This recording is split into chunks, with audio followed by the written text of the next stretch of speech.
Olá, meus caros alunos do curso de Medicina da Univangélica. Espero encontrá-los muito bem nesse momento tão difícil em que passa a humanidade frente a essa, pandemia, um momento histórico. Mas nós vamos seguir em frente, cabeça erguida, e nesse encontro, primeiro encontro, nós vamos fazer uma introdução às neoplasias e também discutir aí a nomenclatura das neoplasias, ok?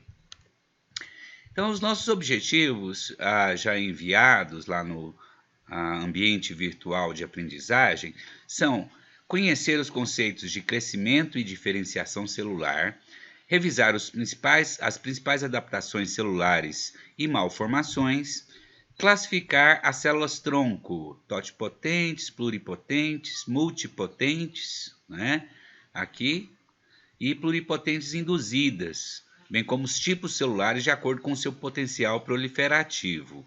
Conceituar neoplasias, oncologia, tumor e câncer. Citar os procedimentos médicos para o diagnóstico das neoplasias. Aqui nós não vamos aprofundar muito. Conhecer a constituição do parênquima e do estroma das neoplasias, conhecer as principais características das neoplasias benignas e malignas e também observar imagens macroscópicas e microscópicas de neoplasias benignas e malignas. Conhecer a nomenclatura das neoplasias e discutir o estadiamento dessas enfermidades, dessas doenças, não é? Bom, as nossas principais referências são os livros de patologia do Robbins e do Boiolo, né? E também vocês conhecem um acervo muito bom que existe lá na Unicamp, no site de anatomia patológica. Então, é muito interessante vocês utilizarem esses recursos que estão disponíveis aí online. Inicialmente, nós vamos conceituar crescimento e diferenciação celular. Crescimento significa a multiplicação celular, não é? Crescimento significa multiplicação, enquanto diferenciação se refere à especialização morfológica e funcional. Nós temos células-tronco. Essas células-tronco vão crescer, multiplicar e vão se diferenciar, não é? E nós temos também a apoptose, que é o quê? A morte celular programada, né? Então, mecanismos que regulam as populações celulares se referem ao número de células, né, que pode ser alterado por taxas aumentadas ou diminuídas de entrada de células-tronco ou por morte celular devido à apoptose ou por mudanças nas taxas de proliferação ou diferenciação. Então, esses são conceitos iniciais importantíssimos nesse contexto, tá? Então, nós temos o quê? Que nesses processos podem ocorrer adaptações celulares, alteração de volume, por exemplo. Nós podemos ter uma hipertrofia ou uma hipotrofia, que alguns ainda insistem em chamar de atrofia, mas tudo bem, sem nenhum conflito nesse momento. A hipertrofia significa o quê? O aumento do volume, enquanto a hipotrofia, a diminuição do volume celular. Em relação à taxa de divisão celular, nós podemos ter uma hiperplasia, que significa o quê? O aumento do número de células, a taxa de divisão celular aumentada, ou uma hipoplasia, muitas vezes aí por alguns chamado de aplasia, que nem sempre é um termo aí correto, né? Normalmente o que mais ocorre é hipoplasia, que é a diminuição, é o contrário. Já a alteração da diferenciação celular, nós temos células de uma mesma linhagem, não é? De uma mesma linhagem, se transformando, não é? Se diferenciando em outras células da mesma linhagem. Então, por exemplo, um tecido epitelial colunar, não é? Ou prismático, sendo convertido em um tecido epitelial da mesma origem, mas já um epitélio pavimentoso, por exemplo. Agora, nós temos também a alteração do crescimento e da diferenciação celular. O que nós podemos ter o quê? Apenas uma alteração na morfologia e leve alteração aí na taxa, não é, de divisão, que nós chamamos de displasia, ou nós podemos ter o quê? Um aumento de ambos, não é? Tanto do crescimento quanto da diferenciação celular e de forma o quê? Descontrolada. Aí nós vamos ter a chamada neoplasia, que é o tema principal desse nosso encontro. Evidentemente, nessa nossa discussão nós iremos focar em nível celular e em nível de tecido, mas obviamente isso se reflete no organismo como um todo, não é? Esses processos celulares, porque o organismo é formado de sistemas, que por sua vez é formado de órgãos. Por exemplo, o sistema circulatório tem aí o coração como um órgão central. Notem bem, nós temos o reflexo em nível de órgão. Aqui um coração normal, né, que pesa aproximadamente 245 gramas, e aqui um coração hipertrofiado com mais do dobro do peso, olha só, 675 gramas, né, como nós vamos ver. Então, na hipertrofia fisiológica, o estímulo é fisiológico. Então, por exemplo, músculo estriado esquelético, submetido a um treinamento, né, programado, exercício físico, pode sofrer o que é uma hipertrofia. O miocárdio, após o nascimento, o próprio encéfalo, né, após o nascimento, continua crescendo aí até 2 anos de idade. O endométrio e as mamas, durante a gestação, vão sofrer uma hipertrofia fisiológica. Já na hipertrofia patológica, o estímulo é patológico.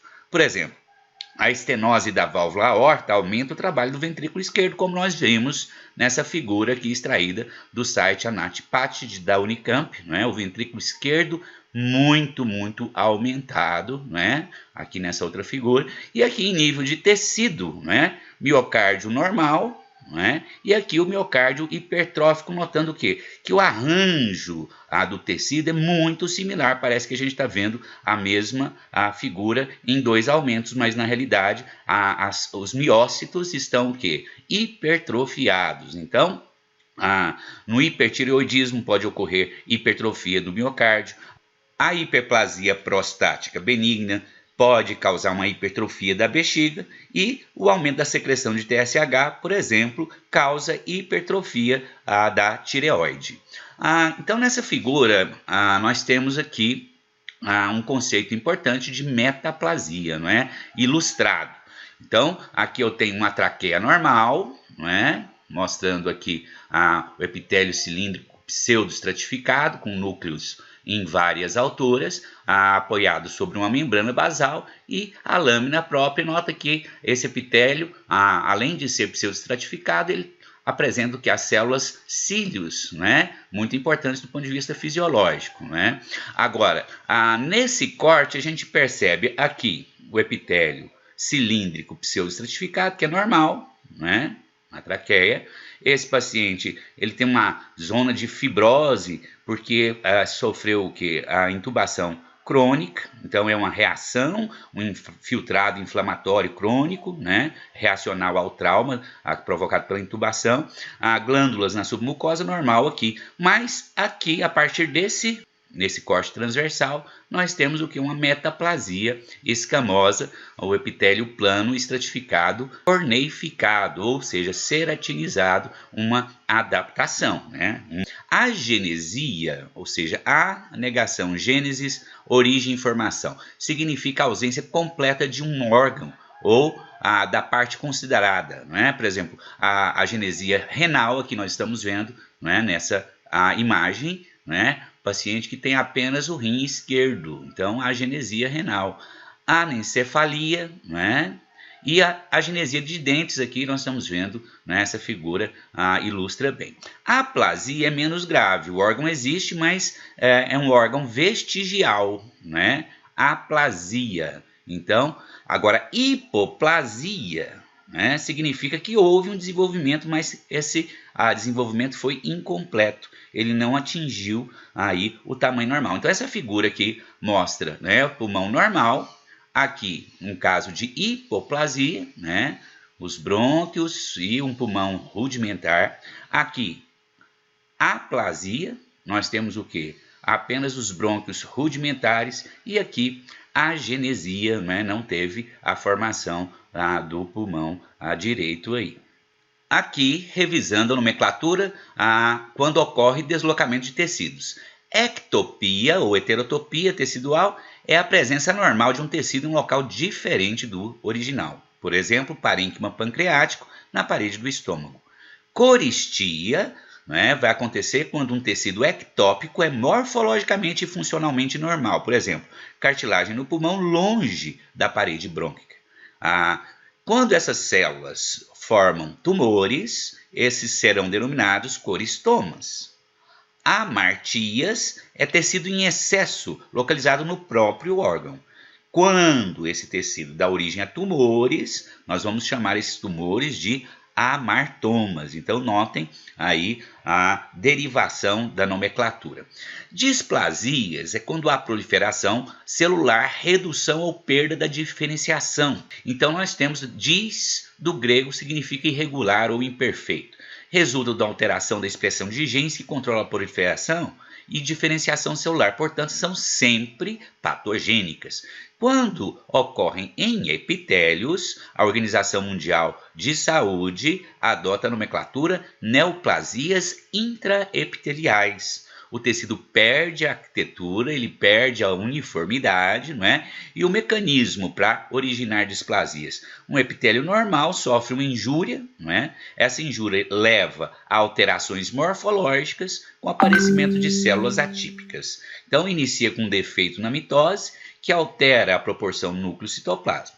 Então, não tem quando e nem como se prever se o estímulo irá ou não desencadear a displasia. Se persistente, nós temos o quê? Um aumento, né? Se persistente, nós temos um aumento do número de células anormais, intensifica a gravidade da lesão e predispõe ao desenvolvimento de neoplasia. Então, uma displasia pode originar, não necessariamente, mas pode originar uma neoplasia.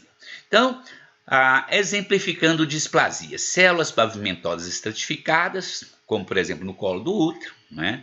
Nós podemos ter uma neoplasia intraepitelial cervical, denominada pela sigla que vocês já conhecem, né? Porque no terceiro período estudaram isso daí, NIC, anormalidade não invasiva. A classificação pode ser de leve, moderada, grave. É uma classificação mais antiga. Então, NIC 1, NIC 2, NIC 3. Não é? Na NIC 1, uma discreta alteração do tecido no terço superior do epitélio. Não é? Na NIC 2, alteração mais acentuada, 2/3 de células atípicas, principalmente nas duas camadas menos superficiais.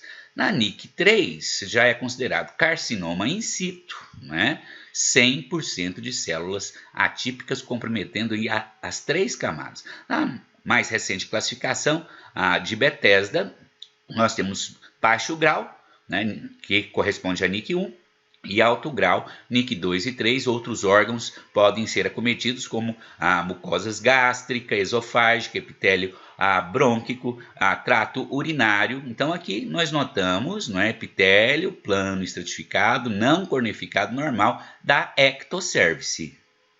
Agora, aqui nós já vemos o quê? Uma desorganização, não é? Um epitélio endocervical metaplásico, mostrando NIC 1 mais condiloma. Então, uma revisão aí de assunto, né, que vocês já estudaram no terceiro período.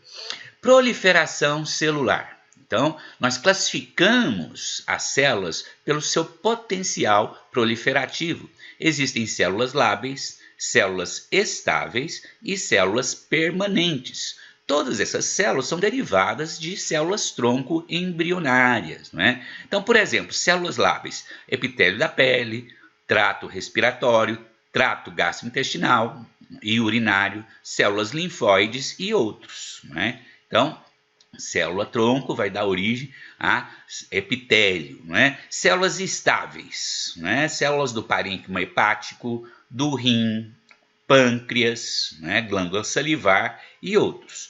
E células permanentes, né? Por exemplo, o miocárdio, por exemplo, o músculo estriado esquelético e os neurônios, né? São células que não têm aí grande capacidade de regeneração, né? De proliferação depois de atingida a idade adulta. Então, tudo isso nos remete à revisão do ciclo celular. A classificação das células tem tudo a ver com a maneira com que o ciclo celular vai acontecer. O ciclo celular pode ser, vocês se lembram bem lá do Zhivago, né, dividido em mitose, que é a divisão celular propriamente dita, seguida de o quê? Ou G0, no caso de células estáveis, como por exemplo hepatócitos, quiescentes, né? Então nós vamos parar de dividir a célula aqui, que podem, por algum estímulo, retornar à divisão, né? Isso é uma possibilidade, não para todas as células estáveis, né? Então aqui nós temos o que? G1, né? S, que é a síntese de DNA, né? Então as células que continuamente vão sofrer o que? A ciclagem, por exemplo, epiderme, né? Nós temos uma renovação constante, né? Então, são células lábeis. Síntese de DNA, G2, que antecede a mitose, né? Para gerar o quê? As células permanentes que não se dividem, né? Por exemplo, neurônios, por exemplo, o miócito, né? Cardíaco. Então, nós temos pontos de checagem do ciclo celular. Sinais externos, fatores de crescimento, sinais de dano, ameaça à estabilidade do genoma, estimulam esses pontos de checagem para que ocorra o quê? Ou a continuidade ou o bloqueio do ciclo celular. Essa outra figura mostra a mesma coisa, mas ressalta aí os pontos de checagem, né? Células estáveis, né? Crescimento em massas, duplicação do centrosomo, ponto de restrição, ponto de checagem, né? G1S, né? Então, para verificar se ocorreu o que? Algum dano em nível de material genético. Então, vai ocorrer a duplicação do cromossomo, período S, que é a síntese de, né, a DNA. Esta ciclagem prossegue de forma contínua, não é? Em células lábeis, como as células da epiderme, do trato gastrointestinal, não é? E prosseguindo para G2, onde finalmente nós temos um segundo checkpoint entre G2 e M, não é? Para checar o quê? A DNA não duplicado ou danos no DNA, para então prosseguir com uma nova mitose, não é? Então esses são os checkpoints muito importantes, não é? No contexto de neoplasias que nós vamos ver durante todo o curso. Células-tronco. É? Nós temos o que? Células-tronco cultivadas hoje, in vitro, não é? E esse assunto é um dos tópicos mais empolgantes na investigação biomédica moderna e está no centro de um novo campo chamado de medicina regenerativa.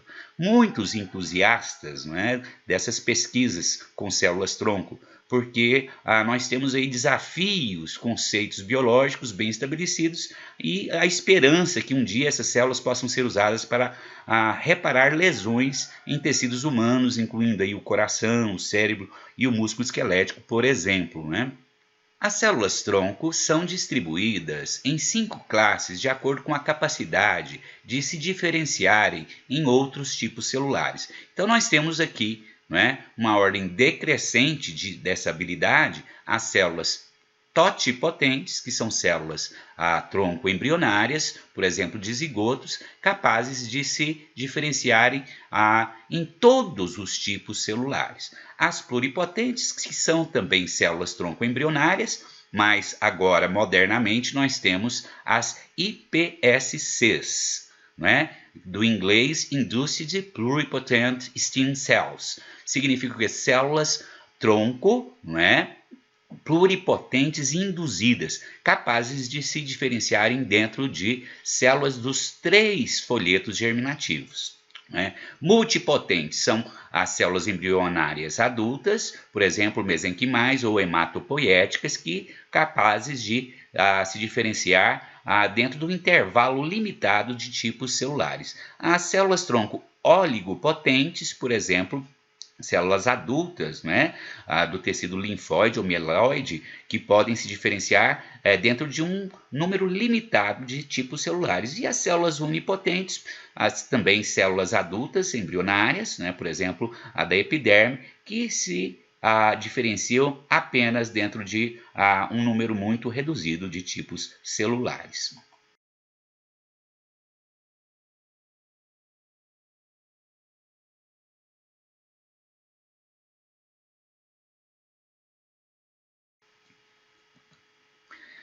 As células-tronco renderam o Prêmio Nobel de Medicina em 2012, pesquisas com células-tronco.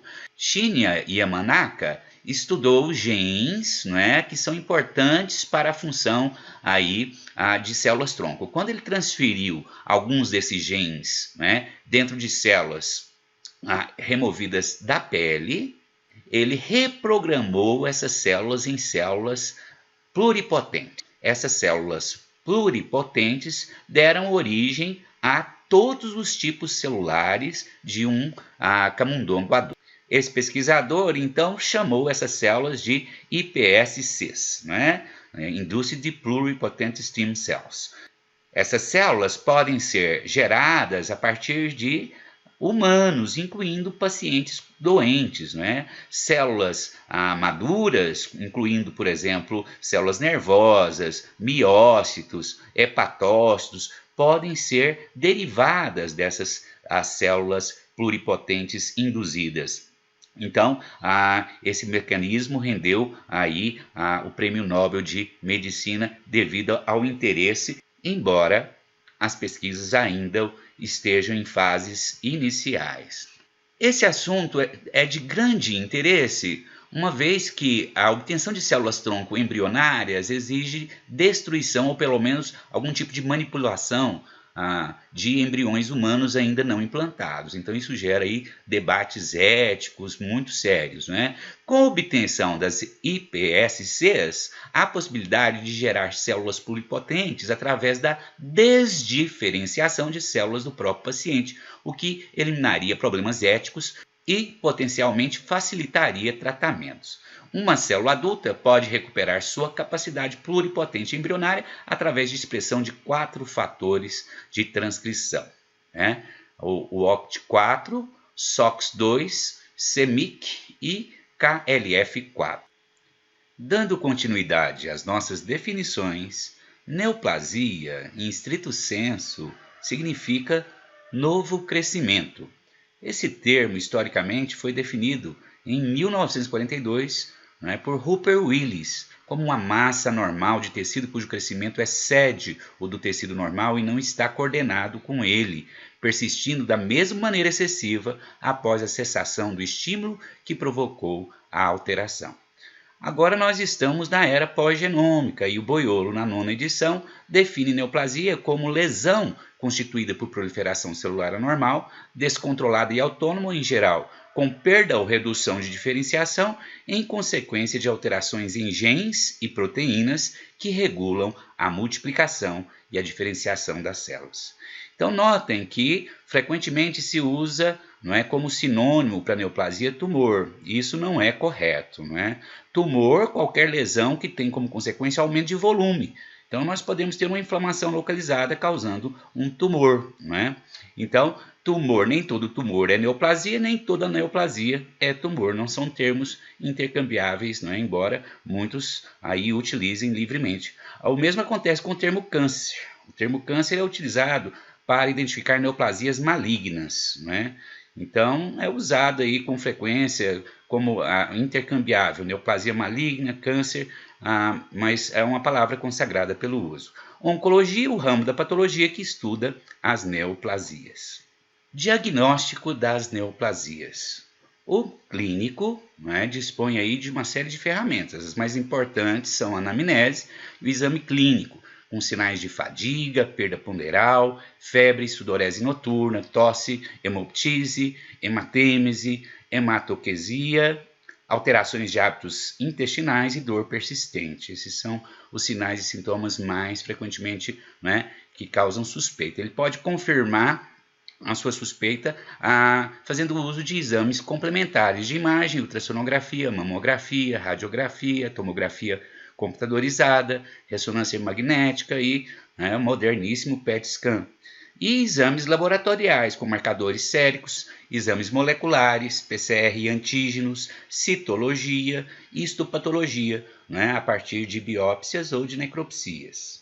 Nomenclatura de neoplasias. As neoplasias são classificadas em benignas e malignas, Benignas porque crescem de maneira localizada, circunscrita, geralmente não são letais, podem evoluir desapercebidas por muito tempo, podem trazer consequências como a compressão de órgãos e vasos, produção de excesso de alguma substância, por exemplo, neoplasias pancreáticas, secretoras de insulina, gliomas localizados em regiões profundas do encéfalo, de difícil remoção, podem levar à compressão, necrose de regiões vitais e, consequentemente, à morte. Então, precisa definir claramente que benigno, ao pé da letra, significa alguma coisa que faz bem, Então, nem toda neoplasia benigna é inconsequente, não traz consequências negativas. Já as neoplasias malignas apresentam crescimento acelerado, infiltram tecidos vizinhos e sofrem metástase, provocando perturbações homeostáticas graves que podem ser letais. Apresentam dois componentes básicos: o parênquima, constituído por células neoplásicas, e o estroma, que é o tecido conjuntivo e vasos sanguíneos. A nomenclatura é baseada na origem das células do parênquima, daí a importância de se conhecer o tipo celular do parênquima. Nas neoplasias benignas, acrescenta-se o sufixo oma à célula de origem. Por exemplo, neoplasia benigna de fibroblasto é chamado de fibroma. Exceções são o linfoma, o melanoma e o mieloma múltiplo. Denominamos adenomas as neoplasias benignas com estruturas glandulares, enquanto papilomas as neoplasias epiteliais benignas que produzem projeções epiteliais. Nas neoplasias malignas de origem mesenquimal, acrescentamos o sufixo sarcoma ao nome das células que deram origem, lembrando que sarco significa carne. Exemplo, fibrosarcoma, fibrosarcomas. Carcinomas, nós denominamos aquelas neoplasias malignas de origem epitelial, enquanto adenocarcinomas, as neoplasias malignas com padrão glandular. Então essa tabela é uma tabela muito completa, que eu tive que dividir em dois slides, Ela lista aqui a estrutura proliferada à esquerda ou a origem do tumor. No centro da tabela, na coluna central, o nome, a denominação, a nomenclatura da neoplasia benigna. Já à direita, a nomenclatura da neoplasia maligna. Então, para tipos epiteliais, em epitélio de revestimento, o benigno nós chamamos de papiloma. A sua contrapartida maligna chamamos de carcinoma e assim por diante. Epitélio glandular, adenoma, adenocarcinoma. Nos tecidos conjuntivos, tecido fibroso, fibroma, fibrosarcoma, como já adiantado anteriormente. Tecido adiposo, benigno lipoma, maligno liposarcoma. Cartilaginoso, condroma, condrosarcoma. Tecido ósseo, osteoma, osteosarcoma. Tecido mucoso, apenas benigno, mixoma, que nós temos aqui. Dando sequência, tecido hemolinfopoético, células sanguíneas e órgãos linfóides, nós temos apenas neoplasias malignas, leucemia e linfoma. Tecidos musculares, músculo liso, leiomioma. Sua contrapartida maligna, leiomiosarcoma. Músculo estriado, rabdomioma. Sua contrapartida maligna, rabdomiosarcoma. Para o tecido nervoso, neuroblasto, ganglioneuroma. Agora aqui nós já temos aí, gânglio neuroblastoma ou simplesmente neuroblastoma. Do neuroepitélio, temos ependimoma e ependimoma maligno. Células da glia, astrocitoma, e aqui a contrapartida já é glioblastoma multiforme. Então é uma exceção. Oligodendroglioma, o benigno, e oligodendroglioma maligno. Só o sufixo maligno aqui. Isso acontece frequentemente para tecido nervoso. Neurinoma maligno. né? Meninges, meningioma, o benigno, e meningioma maligno. Para vasos sanguíneos, benigno hemangioma, maligno angiosarcoma. Vasos linfáticos, linfagioma, linfangiosarcoma, né? Sistema melanógeno, melanócitos, nevo, é o benigno, e melanoma maligno, sua contrapartida maligna. A trofoblasto mole datiforme e coriocarcinoma. Já para células multi ou totipotentes, que vão originar vários tipos de tecido, então tem tumor que tem pele, pelo, dente, músculo, enfim, pode ser um teratoma benigno ou um teratoma maligno. Uma figura ilustrativa, não é, de um adenoma benigno. Aqui nós notamos o quê? Né, secções transversais de túbulos glandulares normais. Túbulos glandulares normais.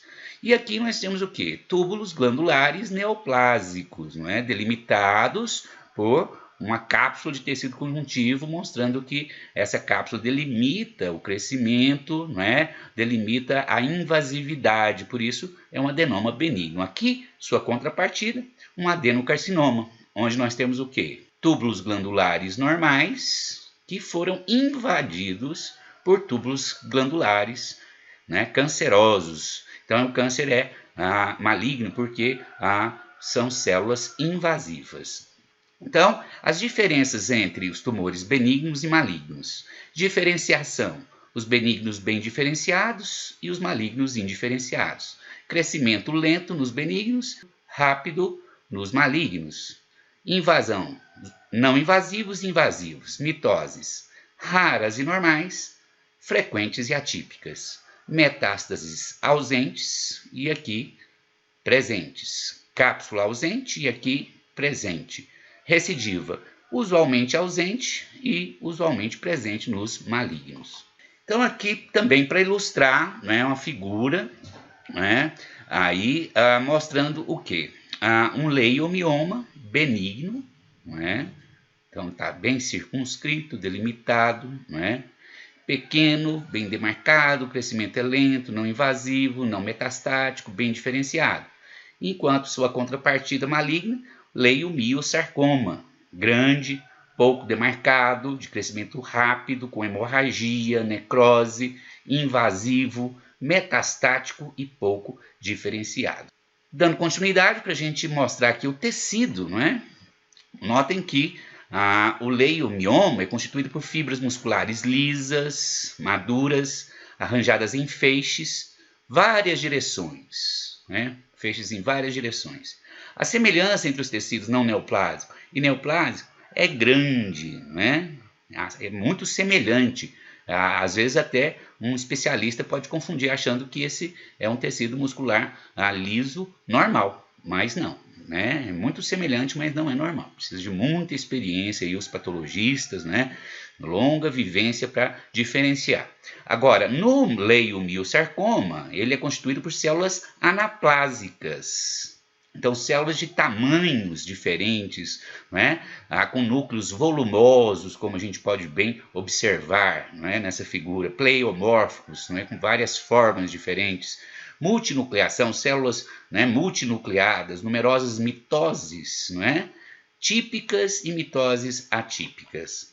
Então, aqui as principais características, mais uma vez, das células anaplásicas. O pleiomorfismo, o núcleo hipercromático, relação núcleo-citoplasma aumentada, né? Aumento do tamanho e número dos núcleos, nós podemos ter células multinucleadas e mitoses atípicas. A malignidade pode ser dividida em grau 1, quando está bem diferenciado, grau 2 moderadamente diferenciado, grau 3 pouco diferenciado e grau 4 praticamente não diferenciado, né? As características e propriedades das células malignas. Função celular. Perda de diferenciação pode estar associada à perda de função, frequentemente. Alguns perdem totalmente a função do tecido original, alguns perdem parcialmente.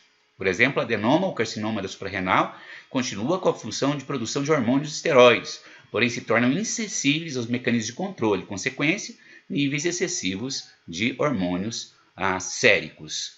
Há diferenças bioquímicas, não é? Captam mais aminoácidos, né? Um metabolismo aumentado, realizam mais glicólise e eles suportam a hipóxia. Aumenta o consumo de glicose e essa característica permite rastrear a localização, não é? Através de PET scan. A característica de células embrionárias, né? E proliferação e metabolismo muito rápido, como já dito. O estadiamento nós dividimos então em estágios 0, 1, 2, 3 e 4. O estágio 0, o carcinoma é in situ e nós conseguimos aí uma cura completa através de remoção cirúrgica. Estágio 1, localizado, remoção cirúrgica. No estágio 2, localizado com um avanço inicial. No estágio 3, localizado, mas um avanço tardio. Já no estágio 4, ele já está metastizado. O Sistema da União Internacional contra o Câncer tem aí o sistema TNM de classificação dos tumores malignos, não é? Baseia-se na extensão anatômica da doença, levando em conta 3 critérios. Primeiro, características do tumor primário, o grau de diferenciação, que é o T. Segundo, característica dos linfonodos, das cadeias de drenagem linfática do órgão em que o tumor se localiza, N. E terceiro, presença ou ausência de metástases à distância, N. Esses parâmetros recebem graduações, geralmente de T0 a T4, N0 a N3 e de M0 a M1, respectivamente. Né? Então, T-tumor. TX, o tumor não pode ser adequadamente avaliado. T0, sem evidência de tumor primário. TIS, carcinoma in situ. T1, T2, T3, T4, aumento progressivo em tamanho. Nódulos NX, os linfonodos regionais não podem ser avaliados. N0, sem evidência de metástases no nódulo regional. N1 a N3, crescente envolvimento dos linfonodos regionais. M de metástase, MX não foi avaliado. M0, sem evidência de metástase distante.